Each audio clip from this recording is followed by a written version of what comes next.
Hi everyone. আজ একটা নতুন রেসিপি শেয়ার করব।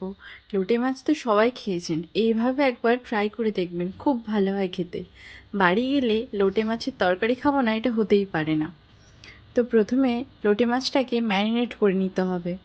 রসুন বাটা, নুন, লঙ্কা গুঁড়ো, সামান্য হলুদ গুঁড়ো। যেহেতু আমি আগে থেকে হলুদ গুঁড়ো দিয়ে ম্যারিনেট করে রেখেছিলাম, তারপরে টমেটো কুচি, পেঁয়াজ কুচি আর সর্ষের তেল প্রথমেই আমি ম্যারিনেট করে নিচ্ছি। যেহেতু মাছটা খুব নরম হয়, তাই আমরা আগে ম্যারিনেট করেই একবারে কড়াইতেই উনুনে চাপিয়ে দেব। পরে ভালো করে মেখে নিতে হবে।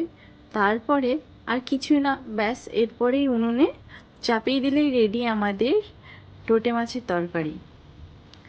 এটাতে ঢাকা দেওয়ার প্রয়োজন নেই, কারণ ঢাকা দিলে ভালো বেশি সেদ্ধ হয়ে যাবে, আর লোটে মাছটা যেহেতু নরম হয় তাহলে পুরোটাই ঘেটে যাবে। সেই কারণে ঢাকা দেওয়ার প্রয়োজন নেই, হালকা জল ছিটে দিয়েই জাস্ট উনুনে চাপিয়ে দিলেই রেডি আমাদের লোটে মাছের তরকারি।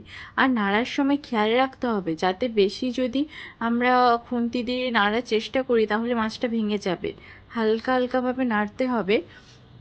উনুনের আঁচে তৈরি লোটে মাছটা দারুণ হয় খেতে, আপনারাও একবার বাড়িতে ট্রাই করবেন।